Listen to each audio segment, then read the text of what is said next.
ইংরেজরা একদিনে ভারতের উপরে শাসন বসায়নি। ইংরেজরা একদিনে ভারতের উপরে শাসন বসায়নি। বসিয়েছিল ধীরে ধীরে একটু একটু করে। আর সেই সময় ভারতের মাটির নিচে জমতে থাকে রাগ, অভিমান, আগুন। ঠিক আছে? এই রাগ কিন্তু প্রথমে শহরে ছড়ায়নি, ছড়িয়েছিল কোথায় কোথায়? গ্রাম, জঙ্গল, পাহাড় এসব জায়গায় আগে গ্রাম, জঙ্গল, পাহাড় এসব জায়গায় আগে ছড়িয়েছিল। যারা জঙ্গলে থাকতো, যারা চাষ করে বাঁচতো, তাদের কাছে টাকা কম ছিল, জমি জমি ছিল জীবন, চাষ করবো খাবো, তারাই প্রথম বুঝলো যে ইংরেজ মানেই বিপদ। ইংরেজ মানেই হচ্ছে শালা বিপদ। ইংরেজরা কি করলো? প্রথমে জমি কেড়ে নিল, তারপরে তাদের বল কেড়ে নিল, বন যে জঙ্গলগুলো সেগুলোকে দখল করে করে বিভিন্ন রকম কুঠি, বাগান বাড়ি, তারপরে জায়গা জমি সব কেড়ে কেড়ে নিল। নিয়ে কি করলো? সেই জায়গার উপরে ট্যাক্স বসিয়ে দিল। তাদের খাবার দাবার, অন্যের যে একটা সুযোগ ছিল, সেই সব জিনিসগুলো কাটতে শুরু করলো। এই মতাবস্থায় কি হলো? বিভিন্ন জায়গা থেকে যে গরিব মানুষগুলো ছিল, তারা কি করলো? একটা আন্দোলন, বিদ্রোহ এগুলো দেখা দিল। এই নিয়ে আমাদের চ্যাপ্টারে যে উপজাতি বিদ্রোহ আমরা আগের দিনের ক্লাসে পড়েছি, সেই বিদ্রোহগুলোর সূচনা মূলত এইটার উপরে কেন্দ্র করে শুরু হয়েছিল। তাদের মধ্যে কি কি বিদ্রোহ প্রথম প্রথম হয়েছিল সেটা আমরা খুব ভালোভাবে জানি। প্রথম হচ্ছে সাঁওতাল বিদ্রোহ। আমরা জানি সাঁওতাল বিদ্রোহ হয়েছিল, কোল বিদ্রোহ হয়েছিল, মুন্ডা বিদ্রোহ হয়েছিল, ভিল বিদ্রোহ হয়েছিল, চুয়ার বিদ্রোহ হয়েছিল। এই বিদ্রোহগুলো একে একে হয়েছিল। সবচেয়ে বেশি ভূমিকা নিয়েছিল সিপাহী বিদ্রোহ। আজকে সেইটার সম্পর্কে সম্পূর্ণ ডিটেলস পড়াবো। আসলে এই বিদ্রোহগুলো ছিল একটা আলাদা আলাদা আগুনের ফুলকির মতো। ঠিক আছে? এই বিদ্রোহগুলো সাহসী ছিল, কিন্তু ছড়িয়ে পড়েনি। এই যে বিদ্রোহগুলো, এই বিদ্রোহগুলো কিন্তু খুবই সাহসী সাহসী মুভমেন্ট ছিল, কিন্তু এগুলো সারা ভারতবর্ষে না ছড়িয়ে পড়েনি। এই জন্য সেই পর্যাপ্ত কোনো কার্যকর হয়নি। কিন্তু সিপাহী বিদ্রোহটা কি করেছিল? বিভিন্ন জায়গায় স্প্রেড করে, ওই যে মনের ভিতরে একটা আগুন ছিল না, এটা সেন্ট্রালাইজ ফর্ম নিয়ে নিয়েছিল। এই জন্য সিপাহী বিদ্রোহ ভারতের ইতিহাসে মহাবিদ্রোহ বা আগুনের মতো জ্বলন্ত, জল জল করে না, মহাবিদ্রোহ 1857 1857 সালের মহাবিদ্রোহ বলা হয়। আশা করি এর পটভূমিকাটা বুঝতে পেরেছ। নির্দিষ্ট এলাকা যখন ছাড়িয়ে সেন্ট্রালাইজ স্থানে চলে আসে, তখন সিপাহী বিদ্রোহের গুরুত্ব খুব দাপটে চলে আসে। সিপাহী বিদ্রোহের রাগ কেন জমেছিল? একে তো প্রথম কথা, দেশের ছেলে দেশের মাটিতে করে খাবে, তাও দেখা যাচ্ছে বিদেশিরা অর্ডার দিচ্ছে, আঙুল তুলে বলছে এই এটা কর ওটা কর। বাইরের লোক এসে, বিদেশিরা এসে অর্ডার দিচ্ছে, দিয়ে এগুলো মানতে মানতে, বাধ্য হয়ে মানতে মানতে মনের ভিতরে রাগ অভিমান জমতে শুরু করে। একে তো তুমি আমাকে সিপাহী বানাচ্ছ, আমাকে বেতন কম দিচ্ছ, নামমাত্র বেতন দিচ্ছ, আবার মারধর করছো, আবার ধর্মের আঘাত দিচ্ছ, আবার বিদেশে পাঠিয়ে দেওয়া সেই ভয় দিচ্ছ। তা আমি কি চুপ করে বসে থাকবো দেশের ভিতরে? আমি তো বিদ্রোহ শুরু করবো। যখন পাহারাদাররাই বিদ্রোহ হয়ে ওঠে, তখন আগুন কি আর ছোট থাকে? এই হলো সিপাহী বিদ্রোহের মূলত পটভূমি। উপজাতি বিদ্রোহগুলো কিন্তু ছিল লোকাল। উপজাতি যে বিদ্রোহগুলো, যেমন কোল বিদ্রোহ, মুন্ডা বিদ্রোহ, চুয়ার বিদ্রোহ, ভিল বিদ্রোহ, এগুলো ছিল উপজাতি বিদ্রোহ, আদিবাসী বিদ্রোহ যেগুলো বলা হয়। এগুলো ছিল লোকাল বা স্থানীয়। আর সিপাহী বিদ্রোহটা বললাম কি, সর্বজনিক বা সর্বভারতীয়। আশা করি এইটুকু পরিষ্কার বুঝতে পেরেছ। তো ছোট্ট করে আমরা একটু ডিটেলস পড়বো। চুয়ার বিদ্রোহ যেটা, সেটা কত সালে হয়েছিল? 1766। আমরা আগেও পড়ে এসেছি 1766। এটা হয়েছিল কোথায়? এটা হচ্ছিল বাঁকুড়া, মেদিনীপুর, আহ পশ্চিমবঙ্গের বাঁকুড়া, মেদিনীপুর এই জায়গাটা। কোল বিদ্রোহ এটা হয়েছিল 1831। এগুলো একটু জেনে রাখবে। 1831-32 কোল উপজাতিদের ছোটনাগপুর অঞ্চলে কোল বিদ্রোহ হয়েছিল। আচ্ছা, খাসি বিদ্রোহ, খাসি বিদ্রোহটা লেখা হয়নি, এটা আমরা আগেও পড়ে এসেছি। মেঘালয়ের যে খাসি পাহাড়, সেখানে 1829-30-এ খাসি বিদ্রোহ হয়েছিল। নেতা কে ছিল? টিরট সিং, TIROTSINGH, টিরট সিং ছিল। আর হচ্ছিল ব্রিটিশ রাস্তা নির্মাণ নিয়ে। ঠিক আছে? সাঁওতাল বিদ্রোহ যেটা হয়েছিল 1855 বা সিপাহী বিদ্রোহ 2 বছর আগে। এর নেতা কে ছিলেন? সিপাহী বিদ্রোহের নেতা ছিলেন সিধু কানু। সিধু ও কানু। সিপাহী বিদ্রোহ জমিদার মহাজনদের অত্যাচারের বিরুদ্ধে সাঁওতাল বিদ্রোহ হয়েছিল। আচ্ছা, ভিল বিদ্রোহ যদি পরীক্ষা আসে, ভিল বিদ্রোহ সালটা মনে রাখবে 1817। 1817 এটা ভিল উপজাতিদের বন দখল করা নিয়ে গুজরাট, রাজস্থান, মধ্যপ্রদেশ এই জায়গাটাতে ভিল বিদ্রোহ হয়েছিল। মুন্ডা বিদ্রোহ ছোটনাগপুরে, কোল আর মুন্ডা ছোটনাগপুরে হয়েছিল। মুন্ডা বিদ্রোহ হয়েছিল 1899 সালে। 1899 থেকে 1900 এই সময়টাই হচ্ছে মুন্ডা বিদ্রোহ হয়েছিল।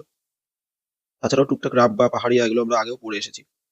তো আমরা মেনলি সিপাহী বিদ্রোহ নিয়ে যখন আসছি, তাহলে সিপাহী বিদ্রোহটা সম্পর্কে একটু ভালো করে পড়বো। তো সিপাহী বিদ্রোহ পড়ার সময় আমরা যেটা মেন জানবো, অ্যাকচুয়াল আজকে 2026 সাল, ঠিক আছে?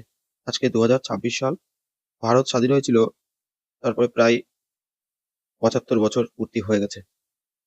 আর তারও আরো 70, 75, 100 বছর আগে, ঠিক আছে?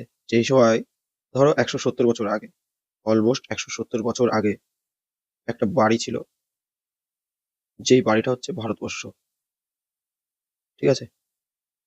কিন্তু সেই বাড়ির চাবি ছিল অন্য একজনের হাতে, অন্য একজনের হাতে, কিন্তু বাড়িতে পাহারা দিত সিপাহীরা। এই বাড়িটা পাহারাদার ছিল সিপাহীরা। বাড়িটা হচ্ছে ভারতবর্ষ, এটা হচ্ছে ব্রিটিশ, ব্রিটিশদের হাতে চাবি ছিল, বাড়ির চাবি। বাড়িতে মালিকানা দখল করে বসেছিল ব্রিটিশরা, কিন্তু যারা ভারতীয় তারা হচ্ছে বাড়িটার পাহারাদার বা চৌকিদার ছিল, মানে সিপাহী ছিল। এইবার বেতন কম, অপমান কম, আমরা অপমান বেশি, যেভাবে বলে আসি, ধর্মে আঘাত, মনে আঘাত, মারধর, বিভিন্ন জায়গায় দেশের বিভিন্ন অঞ্চলের যে রাজা রানী, তারা নিজেদের জমি হারিয়ে নিজেদের রাজা রাজা রানীর পদও হারাচ্ছে। এইসব হতে হতে একদিন সাহেব বলল কি, এই বন্দুক চালাতে হলে দাঁতে কেটে কার্তুজ খুলতে হবে। যে সিপাহী বিদ্রোহের যে বন্দুক আছে, এমন যে বন্দুক সিপাহীদের কাছে যে বন্দুক দিয়েছিল, সেই বন্দুকের যে কার্তুজ, সেইটা দাঁতে কেটে করতে হবে। মানে যে এই যে যে গুলির বুলেটের যে কার্তুজ থাকে, সেটা দাঁত দিয়ে কেটে এর মধ্যে ভরতে হবে। এবার এই যে কার্তুজ না, এর ভিতরে গরু আর শুয়োরের চর্বি মেশানো ছিল। গরু কাদের ভক্ত, মানে মা হিসেবে পুজো করে হিন্দুদের, আর শুয়োর হচ্ছে মুসলিমদের একটা আইকনিক চিহ্ন, পবিত্র মনে হয়। তাহলে হিন্দু মুসলিম এই যে জাতপাতের একটা বিশাল একটা বড়সড় একটা সমস্যা, এই একটা গায়ে আগুন লেগে উঠলো যে এইটা কেন হবে, এত কিছুর পরেও এসব। তখন প্রথম সিপাহী মঙ্গল পাণ্ডে নাম, মঙ্গল পাণ্ডে। সিপাহী কোথায় ছিল মঙ্গল পাণ্ডে? ব্যারাকপুরে। ইনি প্রথম গর্জে ওঠেন, প্রথম সিপাহী বিদ্রোহের সূচনা করেন। মঙ্গল পাণ্ডে কি করলো, মেনলি সিপাহী বিদ্রোহের আগুনটা লাগিয়ে দিল। দিল্লিতে তখন মেন সেন্ট্রাল জায়গায় যে রাজা ছিল, দিল্লিতে বসেছিল বাহাদুর শাহ, দ্বিতীয় বাহাদুর শাহ। লক্ষ্মীবাই, ঝাঁসির রানী লক্ষ্মীবাই ঝাঁসিতে আগুনের ঝড় তুলে দিল এইসব সিপাহী বিদ্রোহটা নিয়ে, বিশাল বড়সড় আন্দোলন শুরু করলো, লড়াই করলো। স্বাধীনতার বীজটা এইসব জায়গা থেকে শুরু হওয়া, মানে সিপাহী বিদ্রোহ থেকে স্বাধীনতার বীজ বপন হওয়া শুরু হলো, যে ইংরেজদের বিচ্ছেদ করতে। তাহলে এটা মনে রাখবে, মিরাট থেকে, মিরাট থেকে আগুন ছুটলো দিল্লি হয়ে, দিল্লি হয়ে, কানপুর হয়ে, লখনৌ হয়ে, ঝাঁসি হয়ে, গোয়ালিয়র পৌঁছলো। মিরাটে আগুনটা শুরু হলো, তারপরে চলে আসলো দিল্লিতে, তারপরে চলে আসলো কানপুরে, তারপরে আগুনের ঝুলকি গেল হচ্ছে লখনৌ, তারপরে গেল ঝাঁসি, তারপরে লাস্টে গেল গোয়ালিয়র। এইভাবে সিপাহী বিদ্রোহটা স্প্রেড হওয়া শুরু হলো।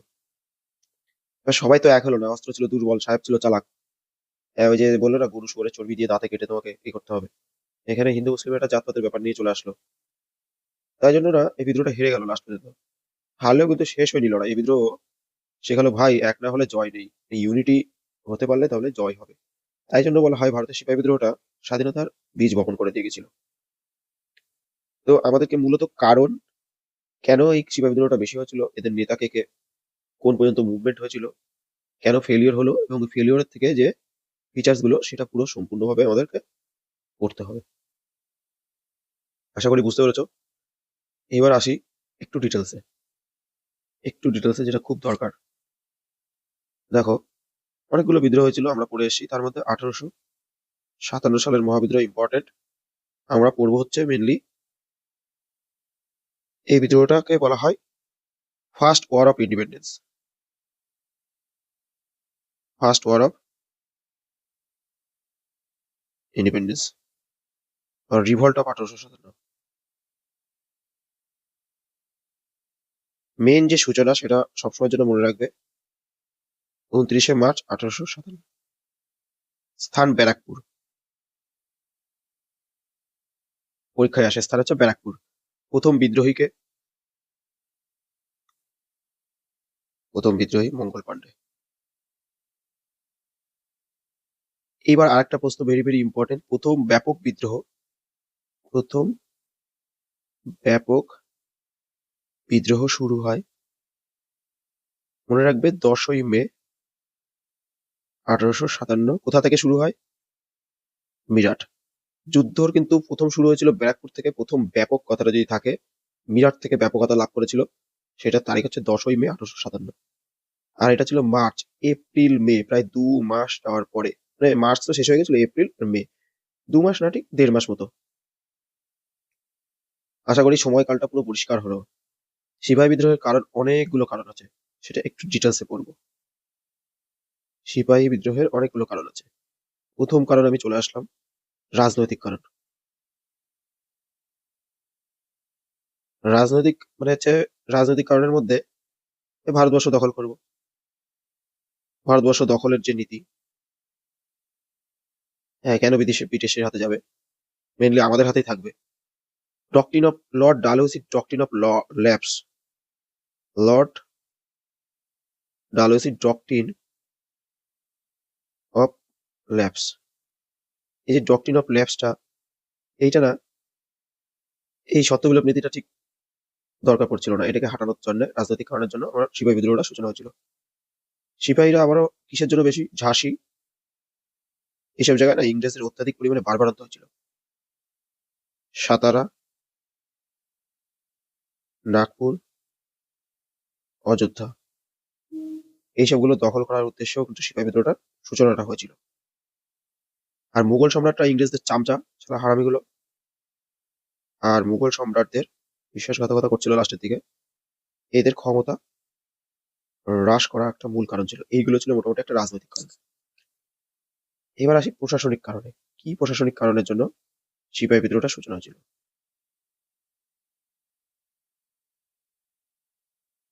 প্রশাসনিক কারণের মধ্যে আসছে, ভারতের কিন্তু উচ্চ পদে আসীন হওয়ার কোনো সুযোগ ছিল না। সিপাহী তো সিপাহী থেকে যাও, পদোন্নতি হবে না। বিচার ব্যবস্থায় বৈষম্য, কোনো একটা দোষ করলে ইংরেজ ছাড় পেয়ে যাচ্ছে, অথচ ভারতীয়রা জেলে ভরে দিচ্ছে, মেরে দিচ্ছে। বিচার ব্যবস্থায় বৈষম্য, এটা একটা সিপাহী বিদ্রোহের অন্যতম কারণ। যদি বলি অর্থনৈতিক কারণের মধ্যে কি পড়ছে, কৃষকদের উপর অতিরিক্ত কর। এমনিতে বেচারা নিজেদের জমি দখল করে নিয়েছো, তাদের দিয়ে খাটাচ্ছ, উল্টে আবার তাদের উপরে কর আরোপ করছো, এক্সট্রা ট্যাক্স। আচ্ছা, এখানে অনেক ক্ষেত্রে কি হচ্ছে, জমিদারদের ক্ষমতা হ্রাস পেয়েছে, দেশের যে জমিদার তাদের ক্ষমতাগুলোকে কমিয়ে দেওয়া হচ্ছে। তার থেকে বড় কথা, ভারত অর্থনৈতিক মেন বড় কথা হচ্ছে ভারতের শিল্প, যেটা ভারতীয় শিল্প, যেমন বেঙ্গল কেমিক্যালস, এগুলো শিল্পগুলোকে ধ্বংস করে দেওয়া হচ্ছে। ভারতের জেনুইন দেশীয় প্রযুক্তি শিল্প ধ্বংস করে ব্রিটিশদের শিল্পগুলোকে বর্ধিত করে দেখা হচ্ছে। এই ছিল অর্থনৈতিক কারণ। অনেকগুলো কারণে তো হয়েছিল, তার মধ্যে এতগুলো কারণ আছে, রাজনৈতিক কারণ, প্রশাসনিক কারণ, অর্থনৈতিক কারণ। এবার আসি সামাজিক কারণ বা ধর্মীয় কারণ। সামাজিক বা ধর্মীয় কারণ, একটা হচ্ছে সতীদাহ প্রথা বিলোপ, সতীদাহ প্রথা বিলোপ। দুই হচ্ছে বিধবা বিবাহ আইন।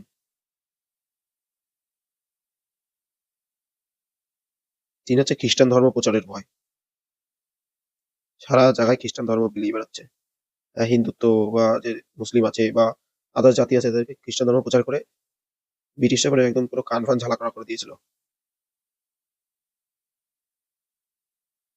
এইগুলো একটা সিপাহী বিদ্রোহের কারণ। আরো আছে সামরিক কারণ। সামরিক কারণের মধ্যে ইন্ডিয়া আর ইউরোপের মানে যে সেনারা আছে তাদের মধ্যে বৈষম্য, মানে ইংরেজদের পদোন্নতিটা বেশি হতো, ওই ভারতীয়দের কম হতো। ইন্ডিয়ানদের বেতন কম হতো, ইনকাম, ইংরেজদের ইনকাম অনেক বেশি হতো। এবার ইন্ডিয়ানদের দিয়ে না বিদেশে কাজ করানো হতো, মানে কৃতদাস টাইপের মতো করে বিদেশে চালান করে দেওয়া হতো, যদি এখানে কাজের ঘাটতি দেখতো শাস্তি স্বরূপ। আর কিছু ইনস্ট্যান্ট বা তাৎক্ষণিক কারণ ছিল। তাৎক্ষণিক কারণের মধ্যে হচ্ছে এনফিল্ড রাইফেলের কার্তুজ, ওই যে বললাম না গরু ও শূকরের চর্বি,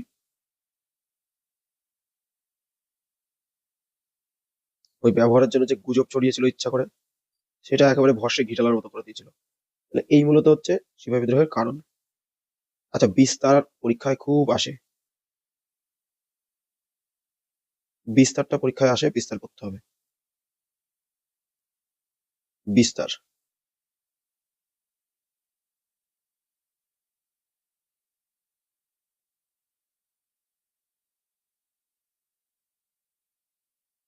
মনে রাখবে ফার্স্ট হয়েছিল কোথা থেকে? মিরাট থেকে। মিরাট থেকে সূচনা করেছিল কারা? সিপাহীরা।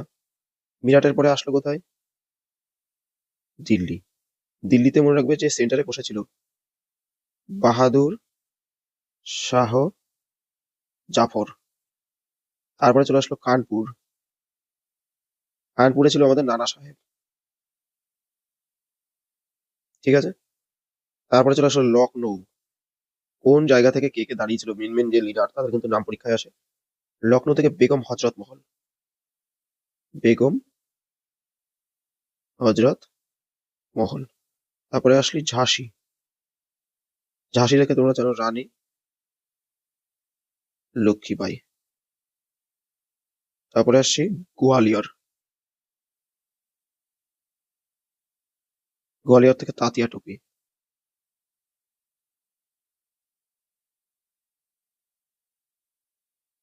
লাস্ট হচ্ছে বিহার। বিহার থেকে কুনওয়ার সিং।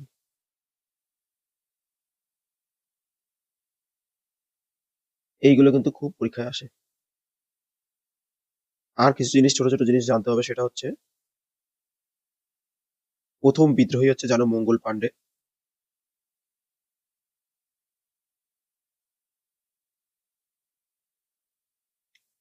নামমাত্র সম্রাট। নামমাত্র সম্রাট ছিলেন বাহাদুর শাহ জাফর। ঝাঁসি রানী লক্ষ্মীবাই যেন কানপুরের নেতা নানা সাহেব। দক্ষ সেনাপতি তাতিয়া টোপেকে দক্ষ সেনাপতি বলে পরিচিত ছিল। লখনৌয়ের নেত্রী ছিলেন বেগম হজরত মহল, আর বিহারের নেতা কে ছিলেন কুনওয়ার সিং। এটা কিন্তু খুব ইম্পর্টেন্ট, ঠিক আছে? আচ্ছা, 1857 সালে যে ব্রিটিশদের মধ্যে কার নেতৃত্বে ব্রিটিশ মানে 1857 কে ছিল ব্রিটিশের নেতৃত্বে? লর্ড ক্যানিং। কার সময় সিপাহী বিদ্রোহ হয়েছিল? পরীক্ষায় খুব আসে। সমস্ত লর্ডদের আমরা প্র্যাকটিক্যালি পরে যখন আবার কিছুদিন পরে পড়বো কোন লর্ড কত সময় ছিল তখন মনে পড়ে যাবে, কিন্তু যেহেতু আমরা সিপাহী বিদ্রোহ পড়ছি এটা মনে রাখতে হবে 1857 সালে যখন মহাবিদ্রোহ বা সিপাহী বিদ্রোহ হয়েছিল তখন লর্ড ক্যানিং ক্ষমতায় ছিলেন। সেই সময় ইউরোপীয়দের সেনা বেশি বেশি করে আনা হতো এবং নির্মমভাবে বিদ্রোহটা দমন করার জন্য কার্যকর করা হয়। সিপাহী বিদ্রোহ কিন্তু ব্যর্থ হয়েছিল বিভিন্ন কারণে, সেগুলোর মধ্যে হচ্ছে ইউনিটি হয়েছিল ঠিকই কিন্তু সেই ব্যাপক হারে হয়নি, ইউনিটির একটা অভাব দেখা গেছিল। একটা হচ্ছে মডার্ন আধুনিক যে অস্ত্র শস্ত্র সেগুলো একটা অভাব ছিল, ভারতীয় ভাবে তৈরি ছিল না, যেগুলো বিদেশি সব অ্যাডভান্স টেকনোলজি ছিল, বিভিন্ন ধরনের মেশিন নিয়ে চলে আসতো। আমাদের ওই কার্তুজে ভরা এক নলের গুলি, আর কোথায় ওদের AK-47 এর মতন একবারে 47 গুলি বেরিয়ে যাচ্ছে। শক্তিশালী মানে হচ্ছে স্ট্রং লিডার, যেমন নরেন্দ্র মোদীর মতো একজন স্ট্রং লিডার, হ্যাঁ, কোনো একজন স্ট্রং লিডারের অভাব ছিল। স্ট্রং লিডারের অভাব ছিল। আর ছিল অনেক মানে রাজ্যের যে রাজারা ছিল না তারা বেশ বিমুখ হয়েছিল। এরা লড়াই করে ভীতু, এরা লড়াই করছে এই বুঝি আমি মার খেয়ে যাবো, হ্যাঁ যা পারিস করবে যা, নিজেরা নিজেরা লড়াই করে বেড়াচ্ছিস আমি এর মধ্যে নেই, এই যে বিমুখতা এইটা। আর হচ্ছে ব্রিটিশদের উন্নত সামরিক শক্তি, ওরা অ্যাডভান্স টেকনোলজি ব্যবহার করতো, এটা তো ঠিক কথা। আর এই যে বন্দুকের যে টোটা ব্যবহার করা যাবে না, ওই যে একটা বড়সড় অস্ত্র দিয়ে দিয়েছিল যাতে করে কেউ গুলি চালাতে সাহস করছিল না ধর্মে আঘাত আনার জন্য। এসব কারণে বিদ্রোহটা ব্যর্থ হয়। এই বিদ্রোহের পরবর্তী যে স্টেপ, সেই স্টেপগুলো ইস্ট ইন্ডিয়া কোম্পানির শাসনের অবসান হয়ে গেছিল। 1857 সালে ইংরেজরা ইস্ট ইন্ডিয়া কোম্পানি হিসেবে চলছিল। ঠিক 1858 সালে ইন্ডিয়ান কাউন্সিল অ্যাক্ট ভারতে প্রথম চালু হয়। ভারত শাসন আইন। শাসন আইন। ভারত তো কথা শুনছে না, এরকম বিদ্রোহ টিদ্রোহ করছে, তাই জন্য প্রথম ভারত শাসন আইন 1858 সালে চালু করা হয়। এইটার দায়িত্ব নেবে কে? ব্রিটিশ ক্রাউন, মানে যার মাথায় মুকুট আছে। প্রথম মহারানী ভিক্টোরিয়া প্রশাসনিক পরিবর্তন করার মাধ্যমে 1858 সালে ভারত শাসন আইন এনে আগে ইস্ট ইন্ডিয়া কোম্পানির কাজবাজ চলবে না, এখন কি একটা রানী থাকবে বা রাজা থাকবে, সেইভাবে চলতে হবে। নতুন ভারত শাসন আইন। ভারতীয় সৈন্য সংখ্যা প্রথমে কমিয়ে ফেলবো, ইউরোপদের সৈন্য সংখ্যা বাড়াবো, মানে এরা একটু বেশি বাড়াবাড়ি করে ফেলেছে। এসবগুলো ফলাফল ছিল। জাতীয়তাবাদের সূচনা আনবো, ভবিষ্যতে স্বাধীনতা আন্দোলনের ভিত্তি এটা থেকে কিন্তু এই যে আমরা এরমভাবে একতা হতে পারি। বিদেশের ব্রিটিশদের মন মানি চলবে না। এর বিরুদ্ধে বিভিন্ন জায়গায় সবাই সরব হয়ে গেছিল, বুঝতে পেরে গেছিল যে ব্রিটিশরা ভারতের জন্য ভালো নয়। এই জাতীয়তাবাদের সূচনা একটা বড় ফল দিয়ে গেছে সিপাহী বিদ্রোহের জন্য। আর ভবিষ্যতে স্বাধীনতা আন্দোলনের একটা ভিত্তি তৈরি করে দিয়ে গেছে। তো এই ছিল মোটামুটি একটা সিপাহী বিদ্রোহের মূলত ধারণা। আশা করি তোমরা যথেষ্ট ক্লিয়ার ভাবে বুঝতে পেরেছো।